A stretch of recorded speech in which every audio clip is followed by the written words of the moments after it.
Hey guys, so today we have another review. This is plate thing out of the way. This is a beer from Dogfish. This is brand new. This was Best Buy November, 134 Julian. Jeez, let's do this.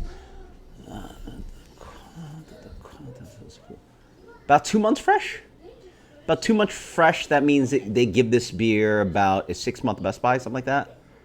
Yeah, something like that. Anyway, the beer's supposed to be good all the way till.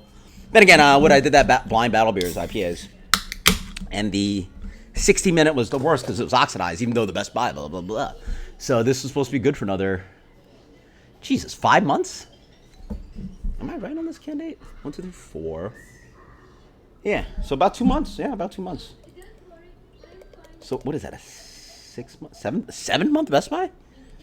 134, 30 days, 1, 2, 3, 4, 4, yeah. All right. Okay. New release, right? So everybody's on the train of which they should have been doing for a while. Like if you got a brand like the Minutes for Dogfish Head or Two Hearted, but right when you have a brand like that, use that, right? Because it sells better and it communicates easier things for the market. So obviously they've been successful. 60-minute, 90-minute, 120-minute. Oh, you ever tried 120-minute? You know how many times I've heard that one? I used to do 75-minute, which was like a grape IPA.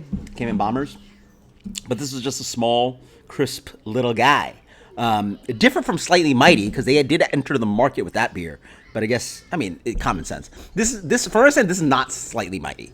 But it could. I don't know. Let's see how freaking good the beer is. 4%, so it's a tiny guy. Beer comes light gold color, a little bit of a light haze on that. Beautiful white head. Smells a little bit hoppy, a little bit floral, a little bit lemony. A little bit of light sweet grain character, sweet malt character, a little bit light bready, a sweet breadiness. Yeah. Oh boy, that is light. Holy moly. Honestly, right in the middle, there's that little bit of they probably use some amount of wheat or oats, maybe, to buff up the body.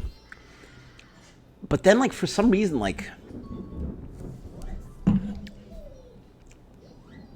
so up front there's a little bit of hop characters, which is quite nice. Lightly citrusy, a little bit of that kind of floral action. It's just that I think it's linalool, which has this kind of lightly fruity and I think they actually use it in fragrances and cleaners and stuff.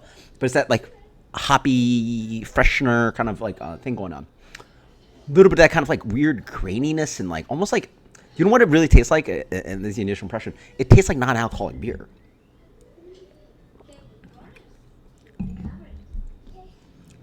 Yeah, it tastes like you blended a regular beer with non-alcoholic beer, which is not a compliment because any amount of this non-alcoholic flavor in a quote-unquote full-strength, well, it's not a full-strength beer, it's 4%, but how about this? If this beer was 2%, I'd be like, yeah, let's go, because there's a lot of beer flavor in here. But now we're at 4%. There's enough non-alcoholic beer flavor in here. I'm a little sus about it. Yeah, it's full flavored beer up front, and then something about that finish. It's a little bit waxy. Again, it just tastes like somebody spiked my beer with non-alcoholic beer. See, I'd rather have this at if they could have made this at 4.5, 4.8, maybe. But whatever they're doing, at 4%, I'm just Yeah. I would take a Founders all day. Founders all day over this. Even though that's a very light beer. But you know what? That beer also has a pronounced bitterness. See, that's also the other problem with this beer. You're trying to make a quote-unquote IPA, but you also don't did I ever say the B word in this review? No. There's no bitterness in this beer. There's hop flavor up front, but I think to trick the palate into allowing quote-unquote allowing your body to drink a 4% beer and not really pay attention to how watery and blah blah blah it is. And now you have no bitterness either. So yeah. So there you go. I think it's a little bit of a fail. You guys let me know. Because if you like something hoppy and no bitterness and blah, blah, blah, blah, go ahead. But honestly, at that rate, just give me a cold lager. Like even light beer, like a cold light beer. Just that little bit of weirdness on the back end. I'm not a big fan. C plus 79. 79. I mean, it's arguably it's an all flavor. I'm about to say, like, this is a well executed beer. I don't know about that. Like, if your 4% beer tastes a lot like a non-alcoholic, like, that's a little bit, you know. 78. Let's go 78. Until next time, guys. Cheers. Let me know what you think. If you've had this one, later.